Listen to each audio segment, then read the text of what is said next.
that camera because it looks like it's pointing up here at the minute. Anyway, I'm on my way to work and I'm having to go a slightly different route because my usual route has been blocked off by roadworks. Yes. So there's loads of different little ways I can get to where I be going, which, as many of you know, is my proving ground. Yes. And today we're playing with yet another prototype. It's a truck. And it's all electric. And like all prototypes, it'll be pretty damn good when it's done. The only problem is, I'm going to dispel some myths about test drivers, test riders and all this lot, because if you've never been in the industry or anything like that, you probably think it's a bit like living a Top Gear lifestyle 7 days a week, you know. And it isn't. Oh lordy, it's not. I work for an agency that supplies test drivers, basically. Myra has never employed its own test drivers. They've always been agency or factory employed, and that's just the way it is. I don't know whether they used to when they first opened or anything like that, whether they used to supply drivers, but usually it would be the manufacturer's test drivers that would go and test. Quite famously, the old boy that died the other year for Jaguar, what was his name? Was it Norman something? Anyway, I'll put it in the text because it's disrespectful to forget his name, but I can't remember anybody's name anyway, so I've got a funny feeling it's called Norman Cook or something like that. But he was,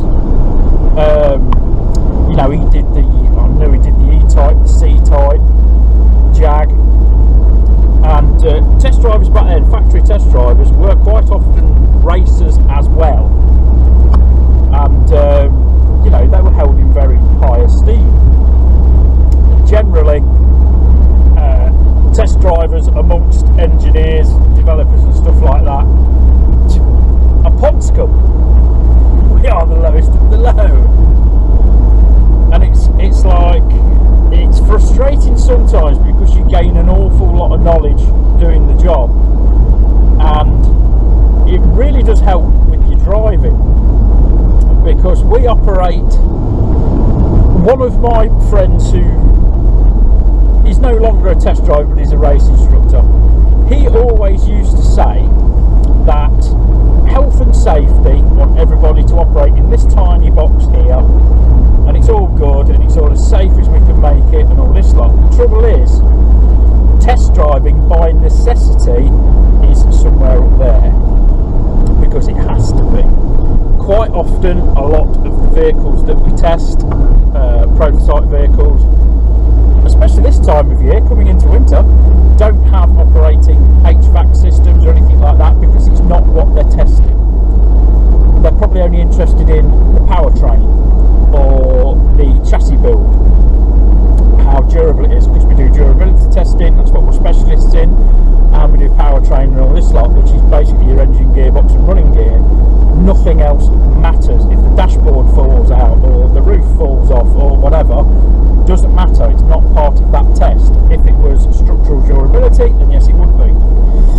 But no, it's not all like Top Gear. In fact, a lot of it, I'd say a good 90% of it, probably more, is monotonous, repetitive, tedious. It can be very lonely because you're there on your own, because a lot of the stuff we have doesn't have anything working in it. It's literally it's a seat and a steering wheel and get on with it. All the rest is like dummy or first build, and it doesn't work because it doesn't have to.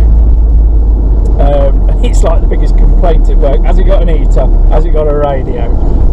But you know, you just stick your audio book in quiet so you can still hear the track radio. But it's just, it is what it is.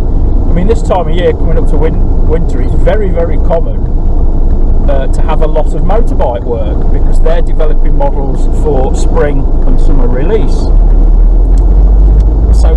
common that they are getting most of their development done over winter, and usually they'll go to places like Spain and stuff to do it because the weather's better.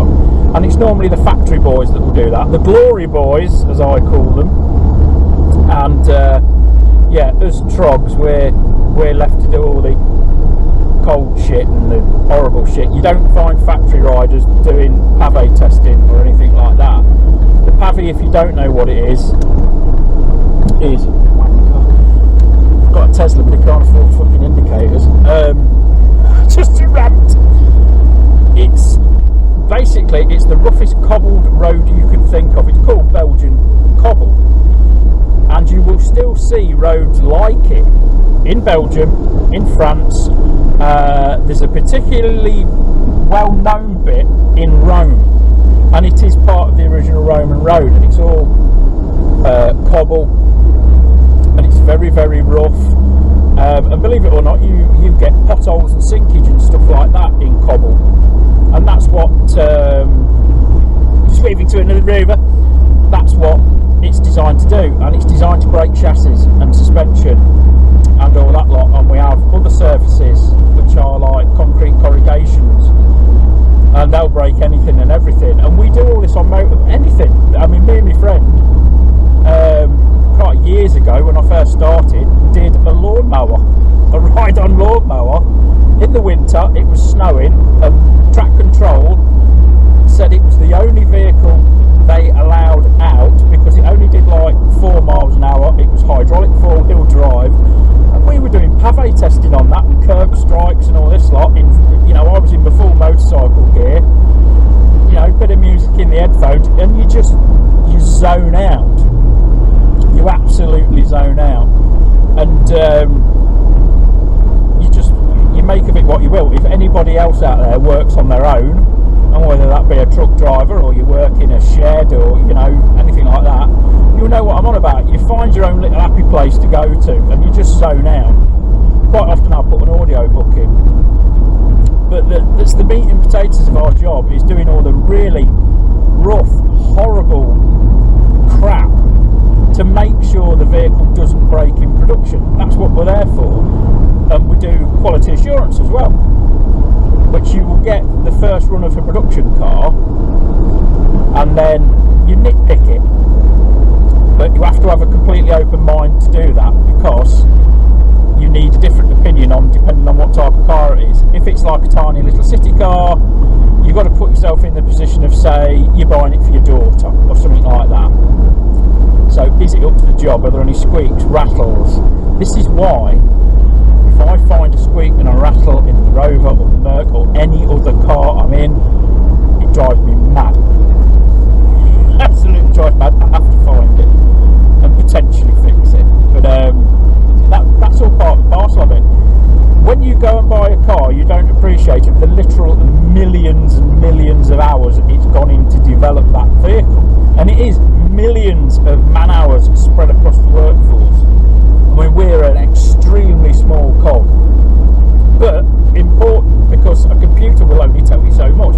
A computer will tell an engineer, this is going to break at such and such a time, or this should do this and should do that. But in real world physical testing, quite often it's not the case, or it will be better than expected. It's always 50-50. You're sort of never on the acceptable line. It will always be better than what they thought, or it will be worse, and it goes for a redesign, and that's very, very common.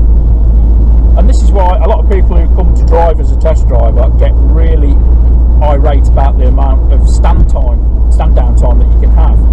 It doesn't bother me at all. By its necessity, there will be problems, there will be breakdowns. Chances are there'll be an accident, you just don't know. But it's part and parcel. The amount of miles that each of us must do each year is absolutely part and parcel, that statistically something's going to go wrong, something will either happen to you or whatever. It's just statistics. That's all it is. And I accept it because I understand it's part of the bigger picture of what we're trying to do. Some of the jobs you do are really, really tedious. They can make you feel sick. They can do all sorts. But you must understand the bigger picture. Is that you literally save manufacturers millions and millions on potential warranty claims.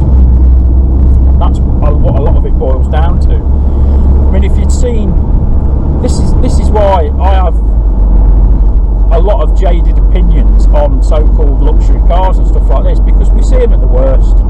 We see all vehicles at their worst and at really early build stages, where they are, for want of a better description, shit.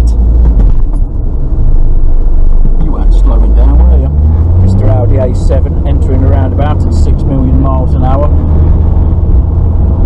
Yeah, you better get your toe down in your little Abarth. Yeah, you only just got in, didn't you? Oh, we wanted a race. There's a little 500 Abarth that wants a race with an R7 Audi. Good luck with that one. One thing I've learnt being a test driver, and it's very, very surprising, is that you do not need masses of horsepower. Now, a lot of people know this already. Bike racers know this especially. You do not need masses of fucking horsepower and, you know, all this bollocks to go quickly. To go quickly, you go slowly and smoothly. It's exactly the same on a motorbike. I did a course years ago when I first passed my test, so it'd be 94, and it was a specialist course. I won't tell you what for, but it involved being taught sort of escort riding and stuff like that. We had this policeman take us up to Abbey Park in Leicester, and it was a policeman that taught us.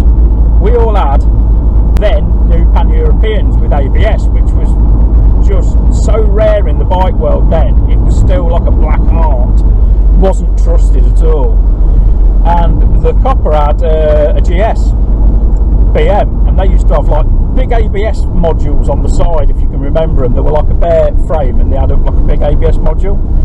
And he said, right, the first thing we're going to do is get up to 30 miles an hour and then go onto the grass and brake. And of course, if you ride a motorbike, you know that's a complete 180 degrees to what you normally do. So he got told to go away in quite blunt language, you know, part of the banter back then. And he said, I know you'd all say that. So he goes no more, gets on his GS, turns around, goes down like the footpath. It's a very, very wide footpath that actually closed a bit of the park off for us. And proceeded to tonk his GS onto the grass at 30 miles an hour, braked, locked up and fell on his arse. So of course we're all in hysterical laughter, as well as a slight amount of concern, just slight, because we knew he was alright basically. If you've been in that position, you know what I'm on about. And it turned out one of the fuses or something had gone on his ABS. So it didn't fucking work in the first place. It's like, as soon as he applied the brakes, it sort of like blown the fuse or whatever it did, and he had no ABS. So yeah, unless you've got Superman reactions, you're on your arse. So he did it anyway. He borrowed one of the Pan Euros, and he did it 30 miles an hour onto the grass, you know, nice upright, straight and level, and put the brakes on. And sure enough, the wheels lock, but they only lock very momentarily. And it's enough, if you've got your wits about you, to keep upright and keep in control. You can stop under a semblance of control. The old way of used to doing it, they used to teach you what they call cadence braking, and that they used to put like a cone in the road, and they used to go, right, hit that cone at 30 miles an hour, not literally, and then brake as hard as you would normally dare. So you used to do that, and you would never ever lock the front wheel up, because you're not trying to impress anybody. And the idea was you were honest with yourself, because during training, if you're not honest with your capabilities, you're not going to learn anything. Cockiness kills, and overconfidence kills. And then what they'd do, they'd put a cone where you stopped, or a Coke can. You can do this on your own in a quiet, tiny little lane. Coke can, anything like that. So you have the start point, which is your brake point, and then you'll put the cone where you've finished up, and then you progressively brake harder, and you'll see that distance really come down, and you will eventually get to the point, you know, in the course of even an hour, is where you will lock the front brakes up, you will recognise the lock, and you will immediately come off the brakes and reapply, and that is called cadence braking. It's manual ABS basically. And if you ride an older bike, it's a useful skill to know, because all these new bikes, they've all got traction control, ABS, you know, you name it, bells and whistles. And yes, it's a good thing. I will never knock ABS on a motorbike or traction control, because if you ride something like the ZX10 in autumnal weather or worse, even the wet, you know how easy they spin up, you know how easy it is, you know, you just never touch the throttle on a corner or anything like that, because you'll be on your bum. These are all skills that are going to disappear because of stability control on bikes and all this lot. And in one way it's a good way, because bikes are safer, but in another way it's worse, because people that are learning to ride now are not going to get essential core skills. If something is wrong, they're going to do like what we all do in cars. We're going to trust the ABS, trust the traction control, trust the stability systems. It's our own little ball of cotton wool. And when you're driving a car, you just never think about it. If you go and drive a slightly older car, which has very rudimentary ABS or traction, or doesn't have any of it, you learn to drive again, basically. So it's just one of them things. So I've learned an awful lot being a test driver, but then I learned an awful lot being a truck driver. I learned an awful lot being a motorcyclist. I've learned an awful lot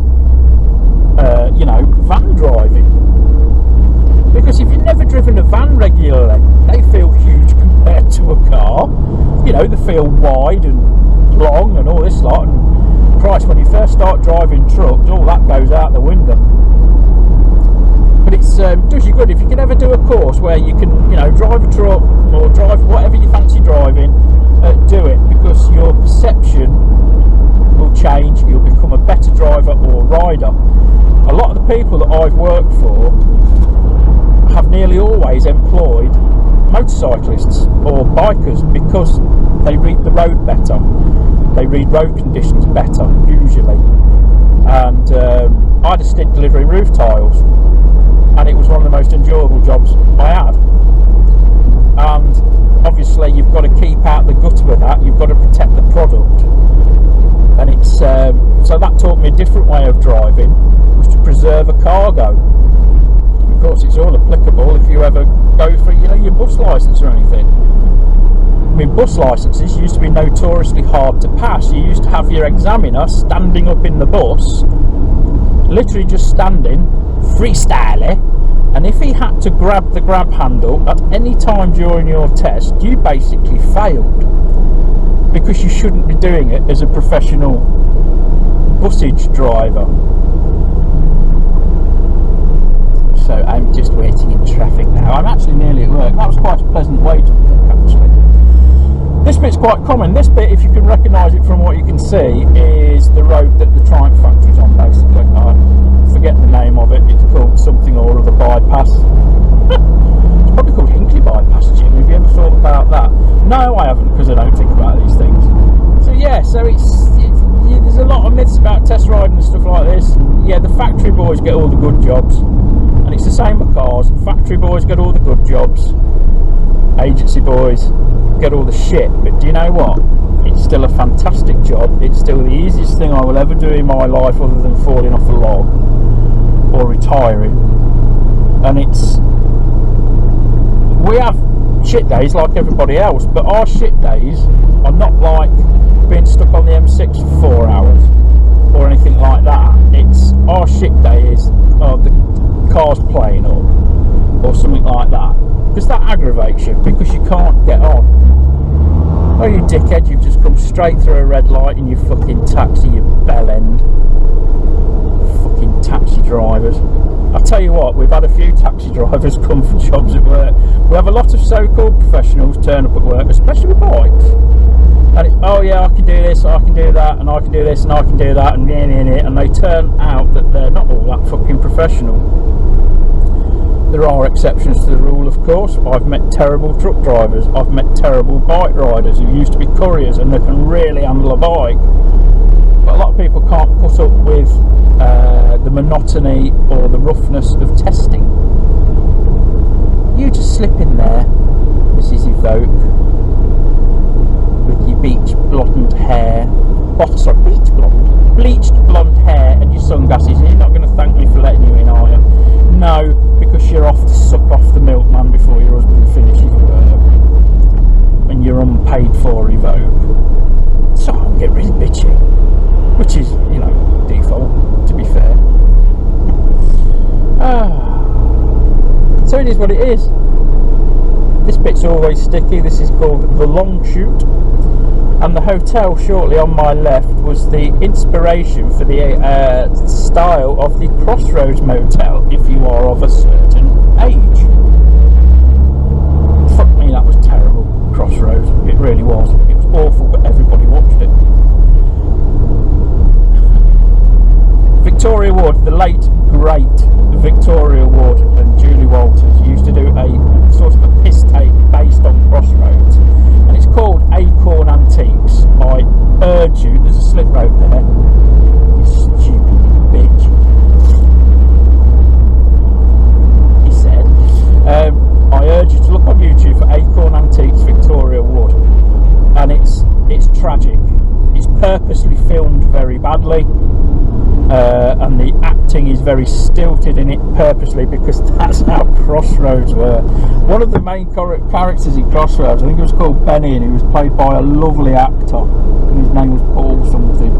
He was a lovely, lovely bloke, really nice. And I think in his character, I think he went out, he was the handyman at the hotel, and he went out looking for a screwdriver, and I think it was 3 years before he was in it again. So, they must have had large basements in this hotel. It's always busy here at the Long Shoot. You either shoot straight through, that didn't sound right, you either go straight through it and it's not all that busy, or it's like it is now, crap. It's just how it is. And it's funny, because if I was to leave home, say 10 minutes later or 10 minutes earlier, we wouldn't get any of this, because this is basically works traffic coming from all the warehouses at Atherstone and stuff like that, trying to get to the warehouses in Incley. We always get a lot of HGV around here, which never bothers me. I've never bothered being stuck behind an HGV, because I've done the job and I'm faster than him all day. It doesn't bother me. I can quite happily, even on the motorbike, sit behind a truck on the motorway and just chill. And I can do it in the car, just sit there, 56, chill out. I've got, loads of time to get to where I'm going. And other times, I'll be twonking up the middle lane like everybody else. It is what it is. So there you go. So I hope that's dispelled some myths about test driving. I mean, I still really love driving. But my love of bikes has sort of petered out over the years. I used to be very, very enthusiastic about motorcycling, but when you ride a factory bike all week, you get shaken to death and crack your teeth and get frozen and all this lot, you just don't want to ride your own. At the end of it, you've had enough of bikes, especially when you're doing if you're running in or doing mileage or anything like that, you can be doing 250, 300 miles a day. And some people don't do that a season on a bike, because it's just not how they ride. It's not their bike is probably used for 10 miles to go to a chippy or a coffee shop and then back home again. Or other people I know, Christ, they do like 60,000 miles a year on a bike, which is easy to clock up. I mean, I couldn't believe, I hardly used Nibbler last year, hardly used him at all. Didn't take him on any long journeys, because I don't do that until I trust the bike. I do not, I don't say, well, let's go to the coast or anything like that, unless I trust the bike and I trust it will not break down to a degree. It's a machine. The possibility of anything breaking, even these newfangled electric shite, it's always there, because it's a machine, and in use it's constantly wearing. It's just, that's how it is. This is why oil changes are so extraordinarily important, more important than you would not believe. Oil loses its viscosity quite rapidly, but the manufacturers, together with the oil makers, work out an interval of which the viscosity, lend us your teeth, the viscosity of the oil is still good, but it needs changing. It's not as good as it was new. So this is why you have, I mean, some motorcycles I know, even especially back when Nibbler was built, have 1,000-mile oil changes, which some people probably won't do 1,000 miles in a season, and some people can do 1,000 miles in a week. Now, changing your oil every week can get effing expensive. So in that case, you know, put better oil in, put like a semi-synth or a fully synth if it's normally on mineral or something like that. The only stipulation is I had older bikes which obviously ran mineral oil when they were new, because they were 80s bikes, and when I started putting in semi-synth and fully synth, they were that good an oil they'd weep through gaskets, whereas the mineral wouldn't. I mean, I did it with the GS, which is now the Doghouse GS. I had a big oil weep from the head gasket and the base gasket, and I don't know what oil the guy who'd fixed it had put in it. I don't know. I mean, even a base motorcycle oil now is semi-synthetic, but I did that, and I changed it for mineral oil when I changed the gaskets, and it never leaked again. I've got to go now because I'm at work.